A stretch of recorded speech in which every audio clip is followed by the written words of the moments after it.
qui existe, il n'est pas soutenu par la prière. Ça n'existe pas. Parfois, vous voyez des gens qui enseignent, bon, moi je suis un enseignant, d'autres sont des évangélistes, et vous les voyez au niveau international faire des choses fantastiques. La réalité, c'est que ces gens n'existent pas sans la prière. C'est impossible. Il y a des combats qu'on ne peut pas mener seul, ça n'existe pas. Nous sommes le corps de Christ tous ensemble. Jésus était le corps de Christ tout seul. Oui, mais il est tout. Oui, mais il était Jésus tout seul. Oui. Lui, son corps, c'était Jésus. Nous sommes lui tous ensemble. Ah oui, ah ben, bien sûr, il était lui tout seul. Et pourtant, même lui tout seul demandait à ses disciples, priez pour moi. Ouais. Et les disciples à Gethsémani s'étaient endormis parce qu'ils ne comprenaient pas la nécessité de la prière pour soutenir même le Messie lui-même. Vous imaginez si Jésus avait besoin de prière, alors combien nous en avons besoin. Ce sont des anges qui sont... Alors, mes amis, il ne suffit pas de faire de l'enseignement comme je fais, il ne suffit pas de faire de la prédication, ça n'est rien, en finalité, ce n'est que ce que l'on voit, c'est la partie qui est apparente d'un ministère. La réalité, c'est qu'en dessous de ça, il y a tout un système qui doit être mis en place, de prières, de personnes qui nous aident. Donc, si vous avez besoin de faire quelque chose, vous ne savez pas quoi faire, bon, appelez-moi toujours, on trouvera bien quelque chose. Vous aider. Mais voilà, Michel, c'est notre amie vraiment très chère dans mon cœur. Quand je la vois, je l'ai vue, j'ai dit, oh là là, mon cœur s'est mis à battre, je dis, c'est Michel. Qu'est-ce que vous voulez dire? Quand j'ai vu Liliane tantôt, je dis, c'est Liliane. Ah, c'est pas possible. Enfin, je la vois de mes yeux. Que Dieu soit béni, c'est magnifique, c'est magnifique. Vous savez que le secret du ministère, c'est pas de prêcher. Le secret du ministère, c'est pas d'enseigner. C'est pas d'enseigner. Pas du tout. Le secret du ministère, c'est d'élever le nom de Jésus. Amen. Si dans tout ce que nous faisons, même ce que je fais aujourd'hui, je n'élève pas le nom de Jésus, je vous dis, nous ne servons à rien. À rien du tout. Nous ne servons à rien. Si Dieu a donné des ministères pour construire son Église, s'il a donné des pasteurs, des apôtres, des prophètes, des docteurs, enfin, des enseignants, disons, pour ne pas sublimer un mot qui est sublimé pour rien, mais des enseignants. Si ce n'est pas pour élever le nom de Jésus, nous ne servons à rien. Absolument à rien du tout. C'est pourquoi nous pouvons faire de la Torah, nous pouvons passer des années dans la Torah, nous pouvons comprendre tout l'hébreu du début à la fin, vous pouvez parler l'hébreu moderne, l'hébreu biblique, mais si vous n'élevez pas le nom de Jésus, vous n'avez servi à rien. Jésus a dit, élevez le nom du Seigneur. Aujourd'hui après-midi, nous allons élever le nom du Seigneur. Amen. Est-ce que vous dites toujours Amen? C'est vrai. Est-ce que vous savez ce que ça veut dire Amen? Ça veut dire, ainsi soit-il, ça veut dire j'adhère à ce que tu dis. Donc faites attention à ce que je dis et ne dites pas même n'importe quand. Il y a un pasteur qui racontait une histoire dans une église et puis il dit cette femme est tombée au fond du trou. Tout le monde crie Amen. Le pasteur dit pour l'en sortir, pas pour la laisser, parce que les gens disent Amen. Amen, c'est devenu oui et non. Vous êtes content? Amen. Vous avez faim? Amen. Mais ça veut dire je crois, j'atteste et je crois. Alléluia. Nous allons aujourd'hui élever le nom du Seigneur à travers ce que je vais dire. Le but, c'est d'élever Jésus. Donc, dans tout ce que vous allez entendre, c'est pour élever le nom du Seigneur. Ce matin, j'ai eu un rêve inimaginable. La première fois, j'en ai parlé à Michel, parce que c'était tellement étrange ce matin, mais tellement étrange.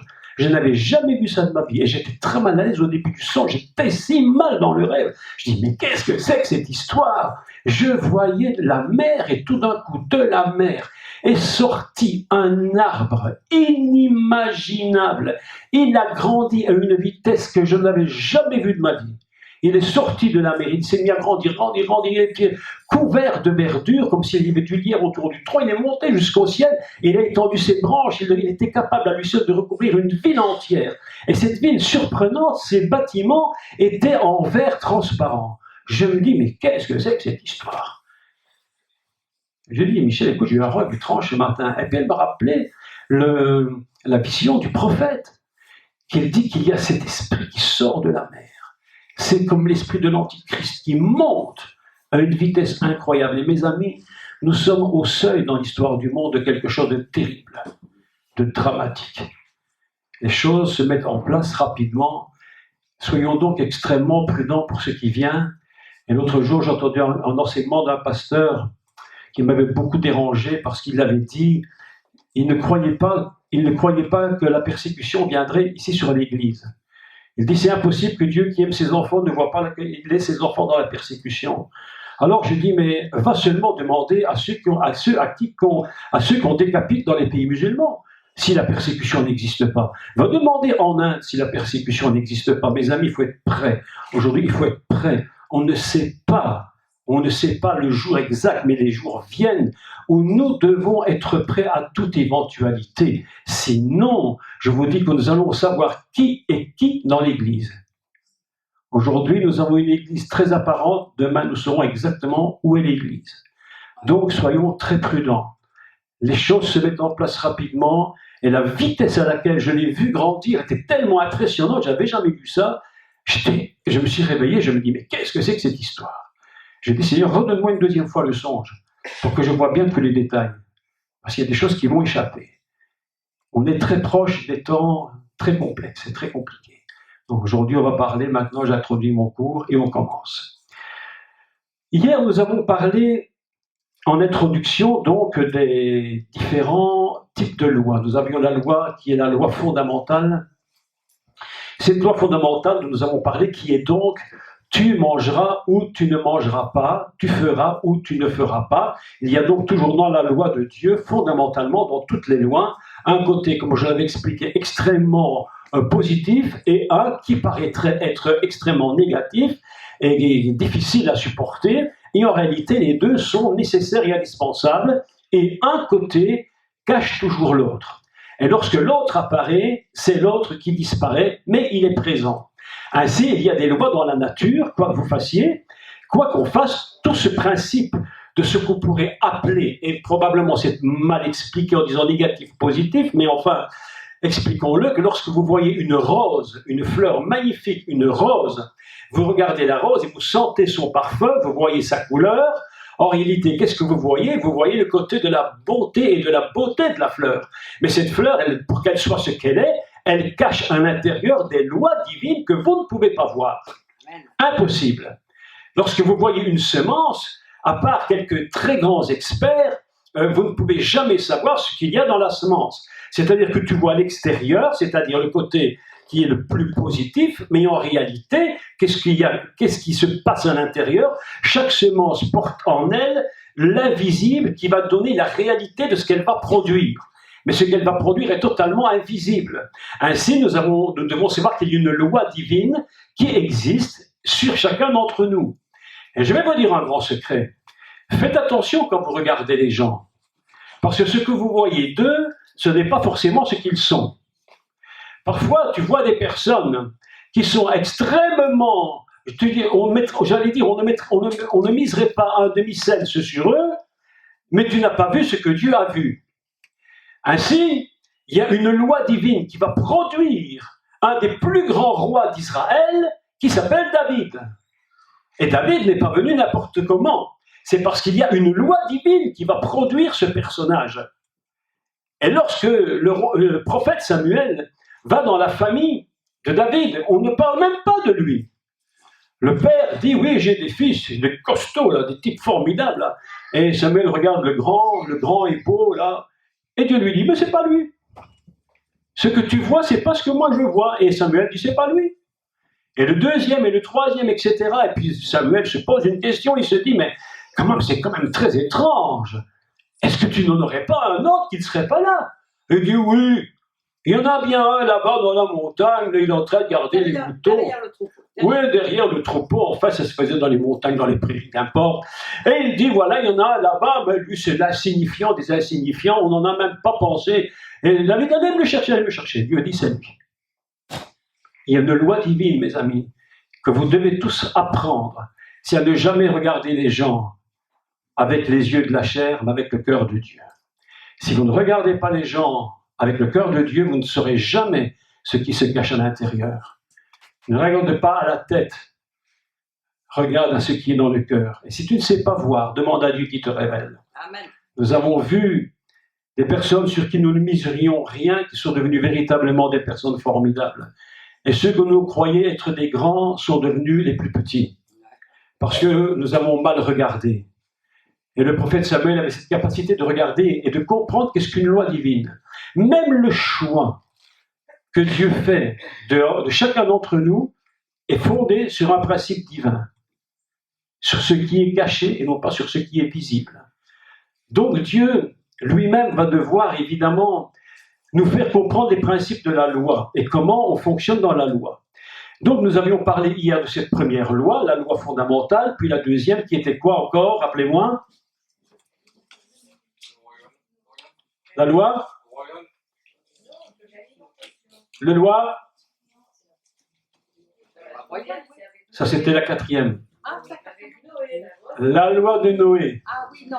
La loi de Noé, d'accord. Vous avez parlé de la loi royale. Voilà, aujourd'hui, la loi royale, c'est la quatrième que j'avais citée. C'est la loi qui fonctionne sur des principes tout à fait essentiels, naturels. La loi, elle est très simple. La loi royale, Michel nous en a fait part tout à l'heure d'une façon, elle s'en est même pas rendue compte, mais elle a pratiqué la loi royale. Elle a dit, si tu t'inscris, inscris-toi à l'heure. C'est un principe. C'est un règlement, c'est une règle. Tu dois suivre cette règle. Si tu ne le fais pas, elle a dit, tu mangeras par terre avec tes doigts parce qu'il n'y a pas d'assiette. Ça s'appelle la loi royale. C'est des choses simples, que tout le monde sait. Le roi Salomon va utiliser la loi royale à maintes reprises. Et pourtant, la Bible ne nous enseigne qu'une seule fois quelque chose de surprenant au niveau de la loi. Lorsque cette femme a un enfant qui est mort dans son berceau, dans son lit, puisqu'il dormait à côté, la mère s'est couchée dessus, elle l'a étouffé, l'enfant est mort, et les deux mères se disputent l'enfant. Et ils vont voir le roi Salomon, et ils lui disent, écoute, il y a un problème, l'enfant est mort, c'est le mien, l'autre dit non, c'est le mien, alors on va dire, il n'y a pas de problème, faut pour le en deux. Il n'était pas mort. Mais si, il était mort. L'enfant était étouffé. Il était étouffé. Et le roi Salomon dit, coupe-le en deux. Alors le cœur de la mère a inquiété l'enfant, il dit, non, mais donnez plutôt à l'autre. Cette loi n'est écrite nulle part dans la Torah. C'est écrit nulle part, ça s'appelle la loi du roi.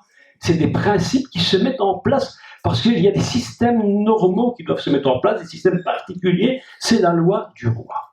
Aujourd'hui, on va parler d'une loi, de deux lois. La première s'appelle les 10 commandements. La deuxième s'appelle les mitzvot, qui posent beaucoup de problèmes. Alors, je voudrais aujourd'hui vous parler des 10 paroles, ce qu'on appelle réellement en hébreu Aseret Adevarim. Qu'est-ce que c'est Aseret Adevarim ou Aseret Adibrot? Aseret Adevarim, c'est les 10 paroles au masculin, et Aseret Adibrot, c'est les 10 paroles au féminin. Autrement dit, le mot dabar que j'ai écrit au tableau, qui ça veut dire parler, c'est un mot qui peut se mettre au féminin ou au masculin. C'est très intéressant parce que déjà, les commandements sont donnés aux hommes et aux femmes. Lorsque Dieu parle à Moïse, il parle aux hommes et aux femmes. Il parle à tout Israël, il parle au peuple, il parle à tout ce qui est masculin et tout ce qui est féminin. Et il va donner 10 paroles. Et Moshe va monter sur la montagne, mes amis, mais pendant 40 jours. Je ne sais pas si vous imaginez ce que c'est monter pendant 40 jours. Et il va le répéter encore, il va leur dire, je suis monté sur cette montagne. Et il dira, et je n'ai ni bu, et je n'ai pas bu, je n'ai pas mangé pendant 40 jours, mes amis. Le prix que Moïse a payé est un prix absolument inimaginable. Pourquoi? Un prix pour recevoir 10 paroles. 10 mots, 10 paroles, 3 fois rien tout compte fait. Et pour avoir 10 paroles, il va falloir qu'il monte pendant 40 jours et 40 nuits sans boire ni manger. Il le fera 2 fois. Ah, mes amis, 40 jours pour avoir 10 paroles. Mon frère, ma soeur, je te pose une question. Est-ce que tu es prêt à faire 40 jours de jeûne pour que Dieu te donne une parole? Ah, Seigneur, tu diras, mais s'il avait dit à Moïse, écoute, tu vas monter 40 jours, je te donne 10 paroles, Moïse aurait dit, écoute, tu ne peux pas me donner un peu plus. Je dis, mais c'est beaucoup de consécration pour avoir que 10 mots. C'est peu de choses, 10 mots. Et voilà que Moïse va monter sur la montagne et il va leur parler vraiment et il va leur dire, mais vraiment c'est absolument inimaginable ce qui se passe. je suis monté sur cette montagne pour avoir 10 paroles. Et ces 10 paroles qu'il va donner, évidemment, ce sont des mots qu'on appelle en hébreu le dibour. Je vais vous lire après le texte hébreu et je vais vous expliquer comment ces paroles ont été données à Moïse. En réalité, on appelle ça le dibour. Ça vient du mot davar, qui veut dire parler. Mais lorsque vous prenez la racine de davar, parler, cette racine peut se décliner dans beaucoup de différents mots, même prophétiser. Même prophétiser. Ça veut dire les 10 mises en garde, qu'on a traduit en français par les 10 commandements. Attention, les 10 mises en garde, ça veut dire je te parle pour te mettre en garde contre certaines choses. Ça s'appelle les 10 mises en garde que Moïse va donner au peuple d'Israël. Mais pour comprendre le début des 10 mises en garde, il va falloir que nous lisions d'abord un texte. Nous allons le lire ensemble dans le livre de l'Exode. Et vous allez voir que l'introduction des 10 paroles est très étrange. On se demande pourquoi Dieu n'a pas simplement dit à Moïse, après 40 jours, « Écoute Moïse, tu as passé du temps avec moi 40 jours, c'était extraordinaire, maintenant je te donne les 10 paroles. » Mais la façon dont il va introduire les 10 paroles est tellement surprenante. La façon dont il va commencer le texte. Dieu parla à Moïse, et je lis la parole, je le lis. Donc vous prenez le texte dans Exode 20. Exode chapitre 20, c'est le texte des 10 commandements. Voilà. Moïse, donc, il faut d'abord préciser une chose, Moïse arrive premièrement au mont Sinaï. Après être sorti d'Égypte, il arrive au mont Sinaï, donc au mont du buisson, puisque Sané veut dire le buisson. Et Moshe se retrouve au buisson, là où Dieu l'avait appelé. Et où Moïse était parti pour libérer le peuple d'Israël. Vous vous souvenez que lorsque Moshe va partir en Égypte, il va se passer quelque chose de très important. Dieu va lui donner 10 paroles pour libérer le peuple d'Israël. Vous savez qu'il y a des liens qui sont tellement puissants qu'ils font je vais dire, que Dieu libère sa totalité de puissance pour libérer le peuple. Lorsqu'Israël se trouve en Égypte, donc le pays de Mitzraïm, il faut que vous rappeliez une chose pour ceux qui ne le sauraient pas, c'est que le mot Mitzraïm, le mot Égypte, n'existe pas dans la Bible. Le mot Égypte n'existe pas, c'est écrit nulle part. Si, en Apocalypse. Oui, mais même pas. Ah oui. Même pas. Ça, la traduction que tu me donnes, la traduction. Il faut expliquer comment Dieu donne 10 paroles et pourquoi il les donne. Parce qu'il aurait très bien pu libérer son peuple et puis dire bah, tu sors, et puis on n'en parle plus. Et puis tu fais tes affaires. Et puis je te conduis dans le pays promis, mais il va donner 10 paroles. Pourquoi il donne 10 paroles dans un pays dont l'Égypte n'existe même pas au niveau du son? Comment dit-on l'Égypte en hébreu? On dit Mitzraïm, c'est-à-dire le pays des enfermements. Tu es complètement enfermé en Égypte, dans ce pays de Mitzraïm, dans cette terre d'enfermement. Tu ne peux ni sortir à gauche, ni à droite, il n'y a pas moyen de sortir. Il y a des personnes qui sont absolument enfermées dans des Égyptes inimaginables. Ils sont emprisonnés dans des Égyptes, et pourtant ce sont les peuples de Dieu. Les enfants de Dieu, les enfants d'Israël. Et pourtant ils sont enfermés dans cette Égypte. Et pour sortir le peuple d'Israël de l'Égypte, il va falloir 10 paroles d'une puissance extrême, absolument inimaginable. La dernière, ce sera la mort des nouveau-nés, donc ce qu'on appelle les Béror, et celle qui précède la 9e. Alors elle, c'est la plus surprenante et la plus étrange de toutes les paroles, ce sont les ténèbres. Je vais vous dire une chose, pour vous qui aimez étudier la Bible, ne lisez pas seulement les 10 plaies d'Égypte en disant la première, la deuxième, et on aurait pu tout compte fait les mélanger. Pourquoi tout compte fait? Dieu aurait pu faire venir les grenouilles avant autre chose, et puis il aurait pu faire tomber le feu après autre chose. Non, il y a un ordre précis. Tout ça est codifié par Dieu. La neuvième plaie d'Égypte, ce sont les ténèbres. Mais vous allez remarquer une chose, et je fais des parenthèses parce que c'est important de les faire, sinon on rentre dans les 10 commandements sans comprendre de quoi il s'agit. Il y a une particularité en Égypte au moment où les ténèbres tombent sur l'Égypte. Quelle est cette particularité? C'est que le peuple d'Israël, lui, était dans la lumière. Autrement dit, les ténèbres deviennent la matrice de l'Égypte. Elles deviennent le lieu où la lumière brille mais n'est pas encore dévoilée. Il va falloir que Dieu libère sa lumière, libère sa puissance pour que la lumière sorte et que le peuple d'Israël sorte de l'Égypte et soit complètement libéré. Et lorsque le peuple est libéré, même sa tête est encore en partie restée en Égypte. Et ils vont regretter, et ils vont dire à Moïse, mais quel problème! Tu te rends compte, quand on était en Égypte, on avait de la viande, on mangeait ceci, on avait cela, et maintenant nous sommes dans quoi nous as-tu mis? Mes amis, il y a un grand secret qu'il faut savoir. Écoutez-moi, je crois que j'en avais dit quelques mots la fois passée, je répète pour ceux qui n'y étaient pas. C'est que les ténèbres sont la matrice fondamentale de l'univers. Il est écrit qu'au commencement du monde, il y avait des ténèbres à la surface de l'abîme. Alors évidemment que dans l'Église chrétienne, toute la résurgence chrétienne qui vient depuis des siècles, on dit ces ténèbres, c'est le diable qui les a mis. C'est à cause de la chute du diable que tout le problème s'est mis. Et c'est juste évidemment pas ça. Les ténèbres du commencement, l'abîme du commencement, c'est la matrice dans laquelle se trouve la lumière. Et à un moment donné, la parole de Dieu éclate. Et elle dit, lumière soit! Et tout à coup, la lumière, la matrice se casse. Et la lumière sort. Et le peuple d'Israël va sortir d'Égypte. Il sort d'Égypte.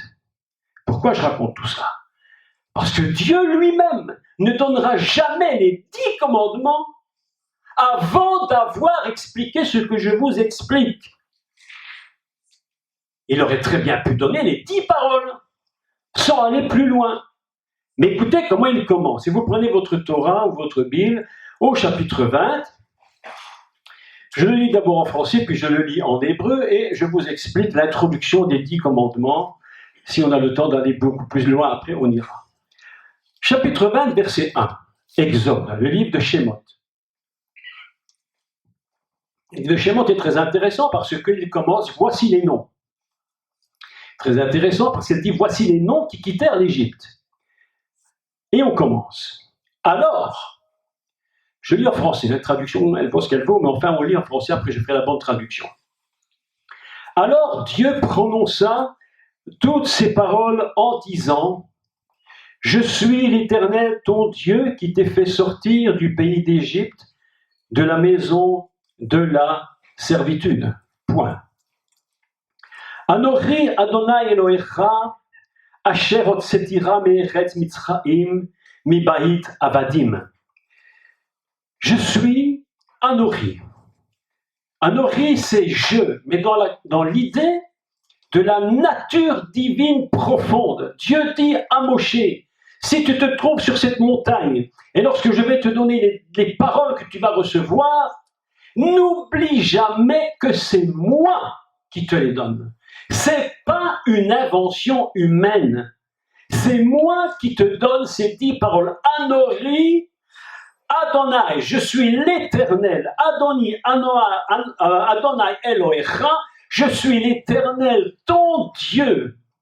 Je t'ai fait sortir du pays des enfermements, dans lequel tu étais incapable de sortir toi-même. Les rabbins nous disent une chose qui n'est pas juste, il faut quand même dire que ce n'est pas juste. Ils disent que si le peuple d'Israël est sorti d'Égypte, c'était parce qu'il avait ses propres mérites. Mais mes amis, ce n'est pas par nos mérites que nous sommes libérés. Nous sommes libérés parce que Dieu nous fait grâce. Amen. Si tu crois que tu es libéré par tes mérites, mais tu seras encore enfermé pendant le reste de tes jours. Si le peuple est sorti d'Égypte, ce n'était pas par ses mérites, c'est parce qu'il criait à Dieu, il voyait le peuple souffrir. Et quand le peuple souffre, Dieu se penche vers son peuple et il dit, j'ai entendu tes cris Alors l'Éternel vient et il va libérer ce peuple. Et vous ne trouvez pas étrange quand même que Dieu commence les 10 commandements en lui disant ça? Pourquoi fallait-il qu'il lui dise? Parce que les 10 paroles qu'il va donner à Moshe ne peuvent être comprises et assimilées que dans la mesure où tu comprendras réellement que ce que tu es, c'est Dieu qui l'a fait pour toi. Autrement, la loi n'a aucun intérêt. Celui qui ne comprend pas ces choses, eh bien, on peut lui donner toute la loi, mais elle n'a aucun intérêt, aucune valeur pour lui. Le peuple d'Israël va assimiler cette loi dans la mesure où il comprendra que c'est parce que c'est Dieu qui le lui donne lui-même. Et il lui dit Anori Adonai Elohecha mi'eretz Mitzrayim, qui t'est fait sortir du pays de l'Égypte, du pays de tous les enfermements. Est-ce que vous me suivez? Sinon, le peuple d'Israël n'est même pas capable de recevoir cette loi. Incapable. La loi va définir pour Israël, je vais dire, tout le statut moral qu'il va avoir, tout le statut individuel qu'il va avoir. Je suis l'Éternel, Anori Adonai Elohecha. Et puis, Anori Adonai Elohecha, Asher Otsetira, qui t'est fait sortir littéralement. Otsetira, c'est sortir littéralement, comme s'il t'avait pris de la terre et qu'il t'avait sorti pour te construire. Et pour te construire, il va falloir des lois. C'est le même mot qui est utilisé quand il est dit que Adam a été sorti de la terre. Au moment où Adam sort de la terre, il va falloir que Dieu lui donne une loi, comme je vous l'ai expliqué hier. Si tu n'es pas sorti surnaturellement du lieu où tu te trouves, tu ne peux même pas comprendre à quoi sert la loi. Impossible. Nous avons besoin de savoir une chose, et Dieu le sait. Mon peuple d'Israël a besoin de se souvenir que c'est moi qui l'ai fait sortir d'Égypte. Et je vais maintenant en faire un peuple. Mais pour construire un peuple, il faut des lois. Et s'il n'y a pas de loi, un peuple ne n'est jamais construit. Et il va donc donner à Israël à la sortie d'Égypte. Pourquoi n'a-t-il pas donné les lois à l'intérieur de l'Égypte? Il aurait pu dire, mais écoute, voilà, je vous donne des lois, et puis vous êtes à l'intérieur, mais je vous donne les lois. Parce que tant que tu n'es pas sorti de tes enfermements, il est impossible de comprendre la valeur de la loi. C'est impossible. Nous voyons qu'il y a plein de chrétiens sur cette terre qui sont complètement enfermés dans des systèmes, et ces systèmes les enferment tellement, ils n'arrivent plus à en sortir, et vous pouvez leur dire ce que vous voulez, Dieu ceci, Dieu cela, ils ne comprennent rien. Il faut d'abord que Dieu nous libère pour que la loi prenne sa valeur. Aucune possibilité autrement. Si tu n'as pas compris que tu as besoin d'être libre pour recevoir la loi de Dieu, mes amis, tu es comme le peuple d'Israël. C'est pourquoi Dieu était obligé d'attendre que le peuple soit sorti d'Égypte pour pouvoir lui donner la loi. Et la loi qui va lui donner, la première chose qu'il va lui donner, ce sont 10 paroles. Ces 10 paroles, qu'on appelle donc les 10 mises en garde, elles sont très peu nombreuses, mais elles vont déterminer toute l'histoire morale, je dirais, spirituelle du peuple d'Israël et même de tout l'univers, de toute la terre, de toute personne que nous sommes. Donc, il va commencer par dire une chose très importante. Il va lui dire, je suis l'Éternel ton Dieu qui t'ai fait sortir du pays d'Égypte. Le pays, c'est une chose, et puis il continue de la maison. Parce que la maison, c'est le lieu où nous sommes vraiment en vie, où nous vivons ensemble. La maison où nous nous bâtissons. De la maison où tu es littéralement enfermé. Je suis l'Éternel ton Dieu. Et puis il continue, on dira, tu n'auras pas devant moi d'autres dieux devant ma face. Voilà un texte absolument formidable. Tu n'auras pas devant moi d'autres dieux devant ma face. Qu'est-ce que cela peut vouloir dire?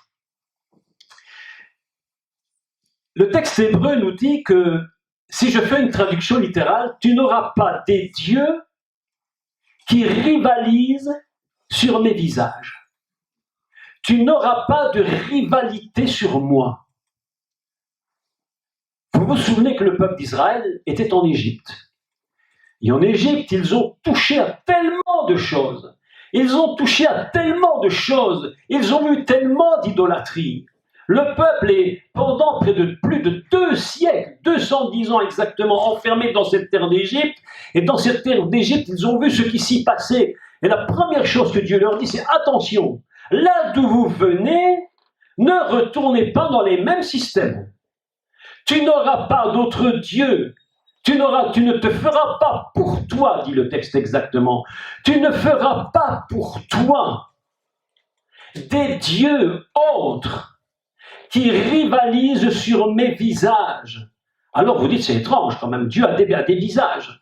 En réalité, nous constatons une chose, c'est que tout système qui parle de Dieu et que nous mettons sur la face ou sur les faces de Dieu, nos propres idées de Dieu sont en train de littéralement détruire Dieu lui-même. Lorsque nous construisons des idées de Dieu, vous savez que beaucoup de gens savent qu'il y a un seul Dieu. Beaucoup de gens le croient. Mais ce Dieu-là n'a plus la même image parce qu'on a mis sur son visage des systèmes religieux et on dit ça c'est Dieu. Le pentecôtiste met son système pentecôtiste sur une image de Dieu et il dit ça c'est Dieu. Et si tu ne penses pas comme ça, alors tu n'es pas dans la règle, tu n'es pas dans ma règle. Nous pouvons mettre des images de baptistes, de pentecôtistes, de protestants, de catholiques, de tout ce que vous voulez sur les faces de Dieu, et Dieu dit ça, je suis jaloux de ce que tu fais, je n'aime pas ce que tu fais. Tu n'auras pas d'autres, tu ne feras pas pour toi d'autres dieux qui rivalisent sur mes visages. Ne mélangeons pas nos doctrines avec qui est Dieu, je vous le dis. On peut mélanger nos doctrines et croire que c'est Dieu. Mes amis, Dieu, il est ce qu'il est. Il n'a nullement besoin que tu lui rajoutes des visages. Il est ce qu'il est. Il dit, tu n'auras pas d'autre Dieu sur mes visages parce que je suis un Dieu qui est jaloux. Je suis un Dieu jaloux et j'ai un souvenir de ce que tu fais. Vous savez que le plus grand problème de tous les gens qui sont liés, extrêmement liés par toutes sortes de choses, les gens sont liés par des systèmes religieux terribles. La religion vous lie les gens d'une façon inimaginable. Vous avez remarqué comme il est difficile pour sortir quelqu'un qui est dans sa religion? Vous avez remarqué comme c'est difficile pour un catholique de sortir du catholicisme? Je suis né catholique, je mourrai catholique. Ça veut dire quoi? Ça veut dire qu'on a rivalisé contre Dieu. Et cette religion est arrivée à enfermer les gens dans un système d'Égypte. Dieu dit, je suis jaloux de ça. J'entends les doctrines évangéliques protestantes parfois, je me dis, mais comment peut-on faire ça? Ils ne se rendent même pas compte qu'ils sont en train de rendre Dieu jaloux en s'imaginant que leur doctrine, c'est Dieu. Je suis très prudent moi-même lorsque je dis Dieu c'est ça. Je ne sais pas. Je ne sais pas. Dieu est Dieu. Et d'ailleurs, lorsque Philippe vient voir Jésus, il lui-même est très très interpellé. Il lui dit, écoute Jésus, il y a quand même un problème. Il dit, mais tu nous parles du Père, tu nous parles du Père. Mais montre-nous le Père. Montre-le-nous. Pourquoi? Parce que le besoin de tout être humain, le besoin de tout être, c'est de reconnaître le Père. Qui est-il? Et Jésus dit, écoute, celui qui m'a vu a vu le Père. Tu dis, mais je ne connais pas le Père, qui est Dieu? Celui qui a vu le Messie a vu le Père. Amen. Tout juif, et nous en parlerons, qui pratique les mitzvot, tout juif qui pratique la loi sévère et dure, qu'est-ce qu'il fait en réalité? Il se connecte à des images du Messie pour connecter le Père. Tu n'auras pas d'autre Dieu devant ma face. Tu n'auras pas d'autre Dieu devant moi. Tu ne mettras pas sur mes visages, tu ne mettras pas sur mes visages d'autres images. N'invente pas des dieux. N'invente pas des dieux. Ne vous inventez pas des dieux. Est-ce que vous me comprenez bien? Car je suis un Dieu jaloux qui punit l'iniquité. Je lis le texte parce qu'ici vraiment le texte est très compliqué à traduire. Et puis il continue encore, tu ne feras pas d'image taillée. Ah là là là, mes amis, des images taillées. Regardez aujourd'hui, même chez les chrétiens, mais quelle catastrophe. On parlait tout à l'heure de la Vierge Marie. Vous avez remarqué que dans les églises de la Vierge, dans les églises catholiques, une dame était très fâchée sur moi il y a quelques jours. Elle m'a écrit sur Internet, comment vous osez? Comment osez-vous? Elle m'a dit, comment vous êtes suffisant? Comment osez-vous me dire des choses comme ça? Vous parlez contre les catholiques. Je dis, non, non, je parle de la vérité. Pas d'image taillée, pas d'image sur la face de Dieu. Ne rivalisons pas contre lui. Tu te fais des images taillées, tu te prosternes devant elle, tu ne te feras pas d'images qui sont au ciel, sur terre et sous terre. Parce que ça, je suis un Dieu jaloux. Et le Dieu, alors ici, la traduction devient extrêmement compliquée. Extrêmement compliquée parce que le texte dit qu'il ne fera pas des images. Je suis un Dieu jaloux qui punit l'iniquité des pères sur les enfants jusqu'à la 3e et la 4e génération de ceux qui me haïssent. Maintenant, je vais vous donner la traduction exacte. Un peu plus compliquée. Tu ne te feras... Donc, il dit, je suis un Dieu jaloux qui a le souvenir. Le mot utilisé, c'est le mot poked. Poked, c'est un mot qui ne signifie pas nécessairement punir, mais ça signifie aussi se souvenir. Je me souviens, dit Dieu, je me souviens de ce qui s'est passé. Je suis un Dieu jaloux qui se souvient des fautes des pères, traduction française jusqu'à la 3e et la 4e génération, traduction maintenant littérale du texte. Un Dieu qui se souvient des fautes des pères, sur les fils 3 et sur 4. Voilà quelque chose de très étrange. Je suis un Dieu qui se souvient des fautes sur les fils sur 3 et sur 4. Je me suis dit, mais qu'est-ce que ça peut vouloir dire cette histoire? Eh bien, mes amis, il y a déjà une première chose qu'il faut savoir, c'est que le peuple d'Israël, lorsqu'il a commis ses iniquités, lorsqu'il est tombé dans l'idolâtrie, vous savez comment les peuples d'Israël étaient tombés dans le culte des Baals. Il allait même jusqu'à sacrifier ses propres enfants. Oui, vous vous souvenez de cela? Et Dieu, quelle était la punition lorsque le peuple d'Israël a commis ces choses? Quelle était la punition? L'exil. Combien de générations en exil? 3, parfois 4. Après cela, le prophète Daniel ouvre le livre. Et qu'est-ce qu'il voit? Il voit que le temps est arrivé où le peuple va retourner dans sa terre.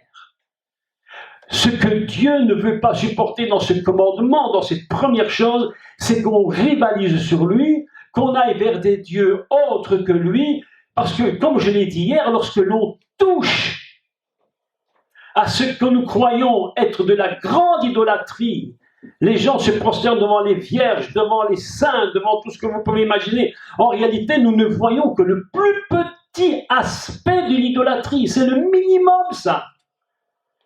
Vous rentrez dans une église catholique, j'étais il y a quelques années en Pologne, alors que vous allez en Pologne, je ne sais pas si vous avez déjà été en Pologne, mais alors là c'est inimaginable. Les églises sont remplies de saints, de vierges, de tous saints inimaginables. Il n'y a même plus assez de jours dans l'année pour nommer le nom des saints, tellement il y en a.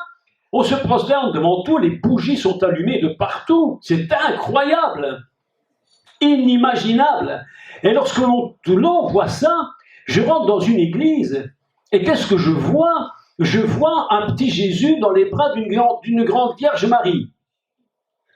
Elle est sur la terre, sur le globe, vous imaginez déjà l'histoire, et elle a une couronne sur la tête, vous imaginez l'histoire, et en plus dans ses bras un petit Jésus, on se demande ce qu'il fait là, je vous dis tout ce que vous voulez croire, mais ce petit Jésus, c'est pas le mien.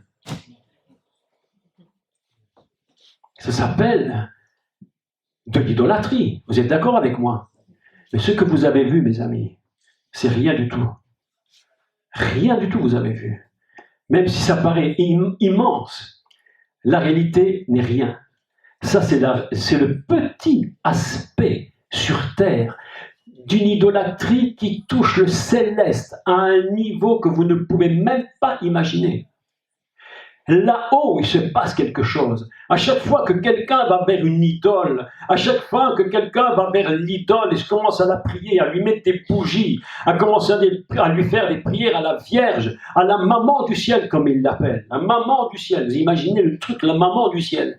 Ah, mes amis, tu n'es pas en train de mettre une bougie à la Vierge, hein, tu te trompes, tu es en train d'adorer le diable là-haut dans les cieux. Il y a une violence qui se passe dans le ciel qu'on ne peut même pas imaginer. C'est pourquoi Dieu dit, je suis un Dieu jaloux. Et ce genre d'idolâtrie-là, ce genre de choses, lorsqu'il touche le céleste, celui-là, alors là, c'est des générations entières qui peuvent être touchées. C'est pourquoi le catholique qui tombe dans une telle idolâtrie, il dit, je suis né catholique, je mourrai catholique. Mes parents étaient catholiques, je suis catholique, je mourrai catholique. Et ça se transmet. Et s'il n'y a pas une intervention surnaturelle de Dieu pour libérer ces gens, littéralement les libérer, ces gens resteront constamment dans ces liens-là. Parce que ce lien d'idolâtrie, c'est quelque chose d'inimaginable. Parce que tu n'as pas touché à la terre, tu vas toucher à la nature de Dieu. Est-ce que vous me comprenez? Il ne faut pas tout mélanger. Il ne faut pas tout mélanger. Il y a beaucoup de chrétiens qui sont liés par rien du tout. Par rien du tout. La plupart, cette nuit, je me suis réveillé, je réfléchissais à ça, des heures. Et je me suis dit, ce que les chrétiens ont besoin de comprendre, ou plutôt qu'ils ont besoin de faire, c'est plutôt de ne pas faire. C'est de ne pas toujours courir chez des personnes qui vont les libérer. La plupart des chrétiens, ce qu'ils ont besoin, c'est de savoir qui est Jésus, de connaître qui est le Seigneur Jésus. C'est sa parole qui nous libère, mes amis. C'est la connaissance de sa parole qui nous rend libres. Mais si évidemment, tu dis toujours aux gens, oui, mais c'est Dieu Dieu te punit, Dieu te punit. Mais mes amis, tu n'as même plus le sens de tes propres responsabilités.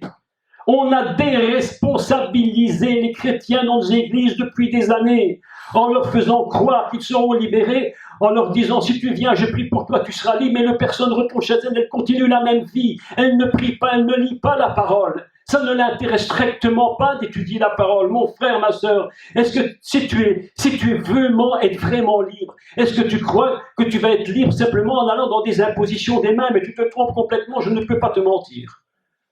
Tu as besoin de comprendre qui est le Seigneur. C'est lui qui nous libère. C'est lui qui nous transforme. C'est lui qui nous change.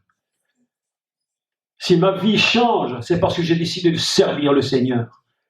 Si j'ai un problème dans ma vie, si j'ai quelque chose qui ne va pas dans ma vie, il faut que je me pose la question, mais pourquoi est-ce que ça ne va pas dans ma vie? Ne jetez pas toujours la faute sur les ancêtres. Ne jetez pas toujours la faute sur cela. Ce n'est pas la vérité. Ça peut arriver. Mais mes amis, je vous dis une chose, ce que le chrétien a besoin de comprendre, il a besoin de comprendre qu'il faut qu'il s'attache au Seigneur. Il faut qu'il s'attache à la parole. Il faut qu'il apprenne à prier. Sinon, vous n'en sortirez jamais, mes amis. C'est impossible. Je ne peux pas vous mentir. Ça fait des dizaines d'années que les mêmes personnes s'approchent. Et je vous dis, dans 10 ans, elles s'approcheront encore parce qu'elles ont des illusions. Elles s'imaginent que parce qu'on va prier pour elles, elles seront libérées. C'est pas ça que dit Dieu. Dieu te dit, mais quand est-ce que tu vas apprendre à toi-même à te donner au Seigneur? Quand est-ce que tu vas apprendre à prier? Quand est-ce que tu vas apprendre à lire la Bible? Quand est-ce que tu vas apprendre à méditer la parole du Seigneur? Quand est-ce que tu vas apprendre à connaître qui est le Seigneur? Lorsque j'avais 33 ans, je me rappelle qu'à un moment donné, je me suis rendu compte que quelque chose n'allait pas dans ma vie. J'aimais le Seigneur, mais je n'avançais pas. Et un jour, je me suis dit, il faut que ça change. Je n'ai demandé à personne. Je n'ai demandé à personne de prier pour moi. J'ai dit, il faut que je me lève à 5 heures tous les jours. Il faut que j'apprenne à prier. Il faut que j'apprenne à prier. Je me suis levé tous les jours. Je me suis dit, Jacques, il faut que tu apprennes à lire ta Bible. Et depuis l'âge de 33 ans, sauf exceptionnellement quelque temps, vous dire ça, dans mon livre, j'explique cela, je me suis quasiment levé presque tous les jours, sauf exception, presque tous les jours vers 5 heures, parfois 3 heures du matin, 2 heures, pour prier, parce que mes amis, ma libération, ma véritable construction, tu veux être libre? Qui veut être libre? Ça veut dire que vous n'êtes pas tous libres, si vous levez la main. Tu veux être libre.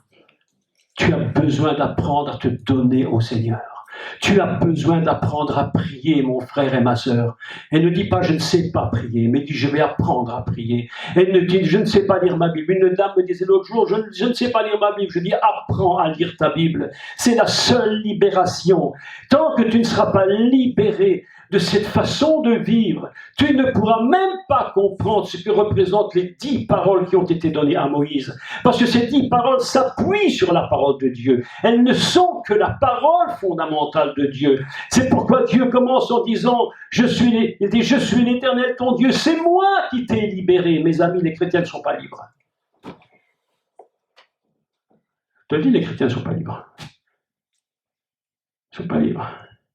Pasteur, prie pour moi. Ah, moi, j'ai dit aux gens, ne viens pas me casser la tête. Ne viens pas me fatiguer avec tes prières. Ne viens pas me fatiguer avec tes prières. Après 10 ans, si tu n'as pas encore compris, ne viens pas me demander. Il faut que tu comprennes que tu dois changer ta vie toi-même. Mes amis, il y a des choses que vous ne changez, si vous ne les changez pas vous-même, elles ne changeront jamais. Si tu ne manges pas toi-même, à 40 ans, si c'est ta maman qui te donne le biberon, tu as un problème. Oui ou non? Vrai ou pas vrai, ma sœur? Liliane, est-ce que c'est vrai? Ben oui. Il y a des chrétiens, ils sont chrétiens de 40 ans. Ils s'appuient sur des impositions des mains depuis 30 ans. Ils ne changent pas leur vie, mes amis. Pourquoi? Parce que ce sont des assistés perpétuels. Aujourd'hui, on est dans une société d'assistés. Aujourd'hui, c'est la soupe toute prête en boîte. Tu n'as même plus besoin de faire la cuisine, les petits pois sont cuisinés pour toi.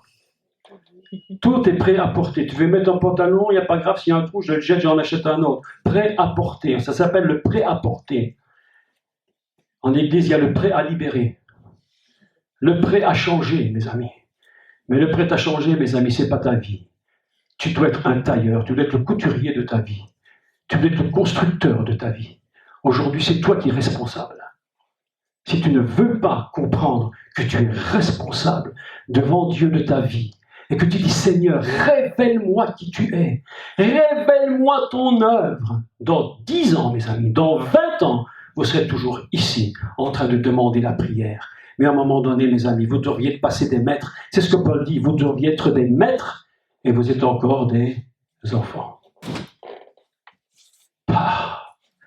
On me dit de parler sur les 10 paroles, je vous dis, je vous parle de l'introduction des 10 paroles. Parce que si je ne vous dis pas la vérité, le Seigneur me dira, qu'est-ce que tu as fait? Est-ce que tu avais peur de leur dire la vérité? Je vais me trouver devant le Seigneur et dire, Seigneur, je n'ai peur de rien, ni de personne. Personne ne me fera dire autre chose que la vérité. Mes amis, qui veut être mature dans les choses de Dieu? Qui veut grandir? Eh bien, apprends à prier. Apprends à prier. Apprends la parole de Dieu.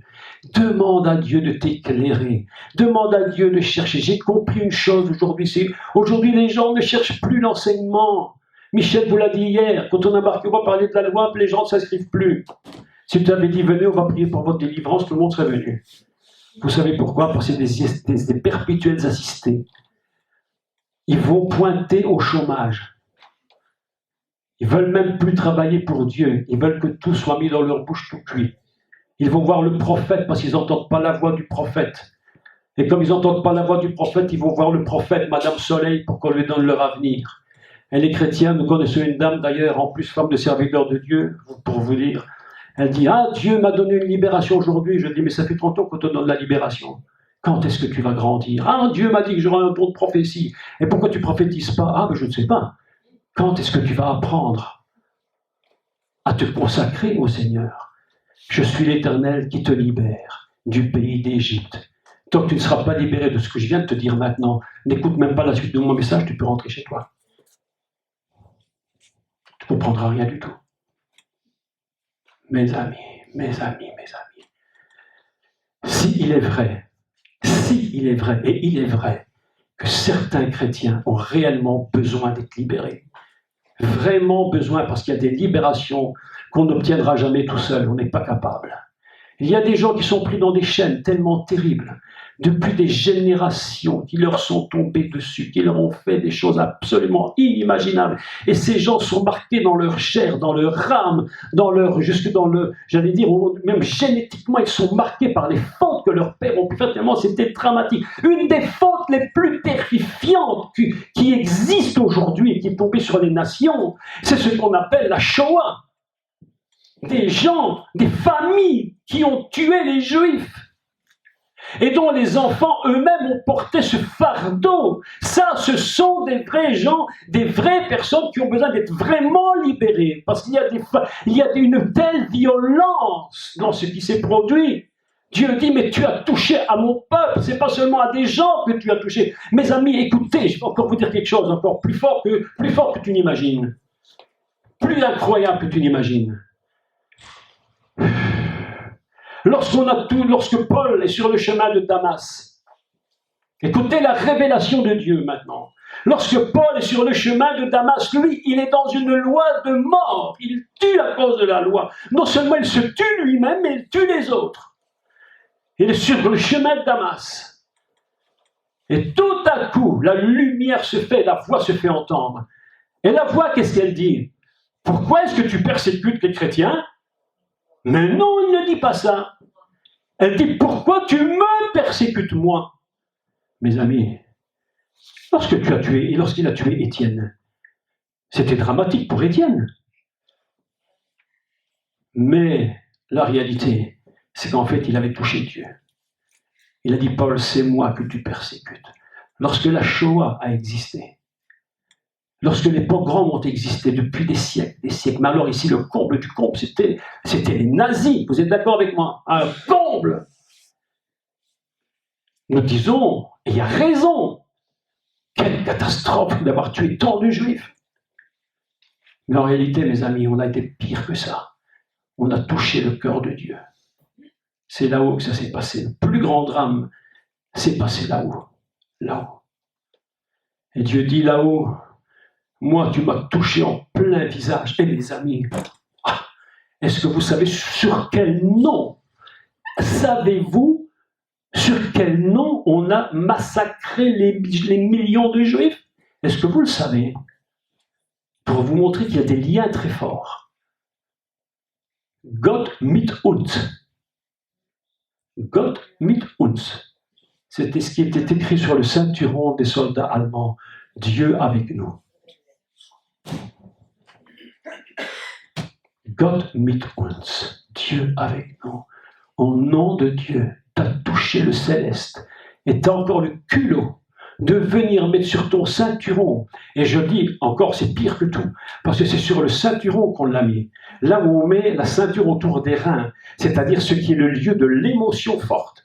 Dans la Bible, les reins, c'est les émotions. Pas le cœur. Le cœur, c'est les émotions chez les Grecs. Mais chez les Juifs, c'est les reins. Ils te mettent la ceinture autour des reins et ils disent, Gott mit uns, je vais te massacrer, mon brave juif là, le juif de rien, je te massacre au nom de Gott mit uns. Et là, tu touches le céleste. Et quand tu touches le céleste, là-haut, à cette dimension, je te dis, mon frère, là, il y a des choses qui doivent être cassées. Ça, c'est de vrais liens. Parce que tu as touché un niveau dont tu n'as même pas imaginé. Alors, mes amis, il ne faut pas tout mélanger. Je vous dis la vérité, ne mélangez pas tout. Sachez reconnaître quelles sont vos responsabilités. Sachez reconnaître quels sont les véritables liens et les faux liens. Et si certains liens, vraiment, tu ne peux pas avancer, demande à Dieu réellement, mais où est-ce que j'en suis, moi, par rapport à Dieu? Où est-ce que j'en suis par rapport à mon enfermement? Comment se fait-il que je ne grandis pas? Comment se fait-il que je n'atteins pas la maturité? Pose-toi la vraie question. N'accuse personne. N'accuse personne, ce n'est pas utile. N'accuse pas, ne cherche pas là où il ne faut pas chercher. Mais regarde qui tu es, regarde comment tu te comportes. Toi qui te dis le disciple du Messie, tu ne pries même pas. Toi qui te dis le disciple du Messie, tu ne lis même pas la Bible. Toi qui te dis le disciple du Messie, tu n'es même pas capable de méditer 3 mots. Toi qui te dis le disciple du Messie, plutôt que de prier, tu ne fais que regarder la télévision. Toi qui te dis du disciple du Messie, tu ne fais que lire des choses qu'il ne faut pas lire, tu ne regardes des choses qu'il ne faut pas faire, tu ne fais que critiquer. Toi qui te dis le disciple du Messie, ne dis pas c'est à cause de Dieu qui me punit que je ne prie pas. Dieu ne punit personne en ne lisant pas la Bible. C'est ça, ta responsabilité, à toi de la lire ou de ne pas la lire. Ce n'est pas Dieu qui t'empêche de prier. Dieu nous pousse à prier. C'est toi qui ne pries pas, parce que tu n'as pas compris qui est le Seigneur. Le jour où tu vas comprendre où est le Seigneur, tu vas prier 10 heures par jour. Tu dis, Seigneur, ta parole m'a libéré. La vraie liberté, mes amis, elle se trouve lorsque nous avons quitté notre Égypte. Lorsque tu quittes ton Égypte, alors la liberté, elle vient. Et Dieu te dit, maintenant, je vais te construire. Et je vais te donner les lois qui te permettront de comprendre ce que tu peux faire ou ne pas faire. Tu ne tueras point. Je passe en rapidité sur tout ça. Tu ne tueras point. D'ailleurs, c'est complètement faux. La traduction est complètement fausse. Complètement fausse. Il est écrit réellement, tu n'assassineras pas. Ah, on n'est plus dans le même système. Tu n'assassineras pas. Ça veut dire tu ne feras pas de meurtre avec préméditation.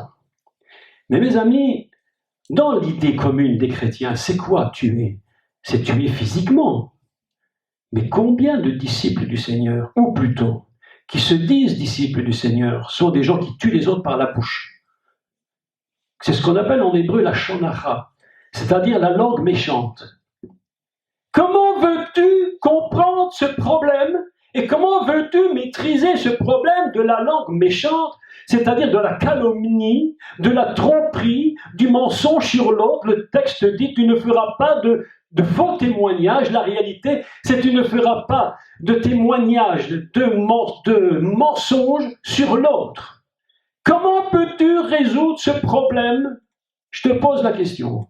Si tu n'es pas libéré de ton Égypte, est-ce que tu crois que le calomniateur, est-ce que tu crois que le menteur, est-ce que tu crois que l'adultère sera libéré par des impositions des mains? Mais mon ami, mais tu rêves.